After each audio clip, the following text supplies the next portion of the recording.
Keluarga tak kuasa menahan tangis saat persemayaman jenazah Raden Barus, korban penyerangan anggota TNI di Kecamatan Sibiru-Biru, Deli Serdang. Raden Barus tewas usai diduga dianiaya sejumlah prajurit TNI Angkatan Darat dari Batalion Artileri Medan, Armet 2, 105, Kilap, Sumagan. Pangdam 1 Bukit Barisan, Letjen Muhammad Hasan menyampaikan bela sungkawa dan meminta maaf atas peristiwa penyerangan yang merenggut korban jiwa dan luka. Kami sudah memproses permasalahan kemarin dari beberapa keluarga juga sudah langsung melihat apa langkah-langkah yang kami lakukan. Kami memastikan bahwa peristiwa ini tidak akan terulang kembali. Dan untuk anak-anak kita yang masih sekarang dalam perawatan di tempat kami memastikan akan kami tangani sebaik-baiknya.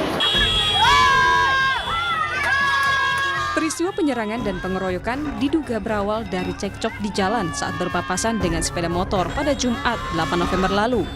Anggota TNI kemudian menyisir kampung dan melakukan penganiayaan. Selain korban tewas, 6 warga dilaporkan terluka. Warga kemudian menggeruduk markas Batalion Artileri Medan 2, 105 Kilap Sumagan dengan membawa jenazah korban. Namun, masa diadang truk TNI. Warga akhirnya berorasi, meminta pertanggungjawaban TNI atas meninggalnya korban. 7 orang, 1 yang meninggal, 7 yang luka-luka. Sedangkan dia pelindung, kenapa dia membunuh? Berarti dia membunuh, bukan pelindung. Maka pecat aja. Keluarga korban berharap aparat mengusut tuntas kasus ini dan menghukum para pelaku yang terlibat pengeroyokan dan penganiayaan. Dede Zulkifli Tarigan, Kompas TV, Deli Serdang, Sumatera Utara.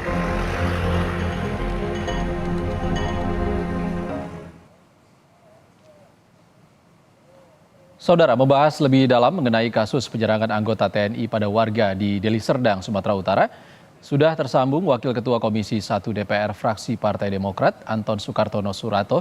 Selamat sore, Pak Anton. Selamat sore. Pak Anton, apakah DPR akan membentuk tim untuk mencari fakta kasus ini dan apakah ada rencana menemui keluarga korban? Untuk saat ini pertama-tama kami berduka cita dengan adanya korban dari kejadian ini. Semoga keluarga yang ditinggalkan tetap sabar dan tabah dengan musibah ini. Kami selaku pimpinan Komisi 1 DPR RI menyayangkan kejadian tersebut dan meminta agar jajaran pimpinan Kodam Bukit Barisan dan Pomdam Bukit Barisan melakukan investigasi yang menyeluruh. Untuk melakukan panja belum tentu kita lakukan karena kita belum mendengarkan apa sih permasalahannya. Mungkin pada saat nanti RDP dengan Panglima TNI kita akan tanyakan.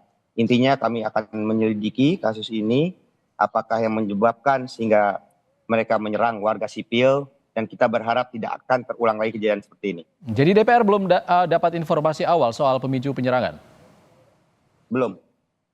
Oke, dari pernyataan Panglima TNI mengatakan ini adalah cekcok yang diawali percekcokan antara geng motor dengan anggota dari Pangdam Bukit Barisan. Bagaimana Anda menyikapi ini? Ya, sebenarnya ini saya pikir masalahnya mungkin terlalu sederhana, tapi kejadian seperti ini sangat mengkhawatirkan.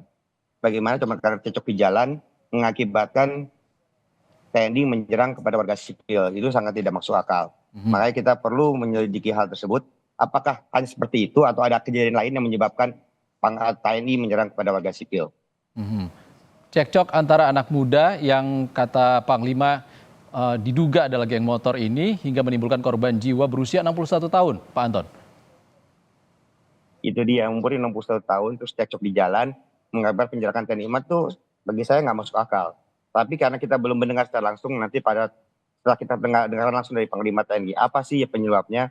Kalau memang perlu dibentuk panja, akan kami bentuk panja. Intinya kami akan melakukan investigasi, dan kita akan sangat tidak boleh ini akan terjadi lagi. Oke, Pangdam 1 Bukit Barisan telah meminta maaf. Apakah DPR akan memanggil Panglima TNI terkait kasus ini?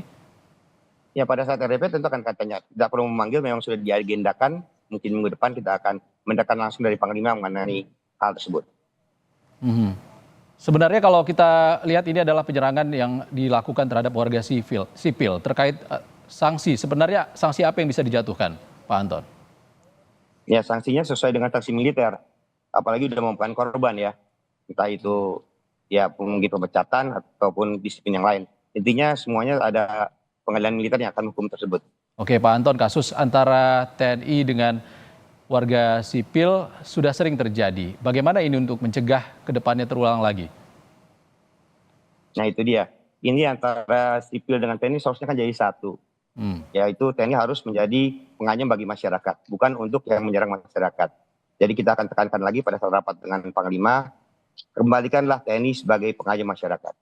Baik, terima kasih Wakil Ketua Komisi 1 DPR fraksi Partai Demokrat, Anton Sukartono Surato sudah berbagi pandangan bersama kami di Kompas Petang. Terima kasih Pak Anton. Terima kasih.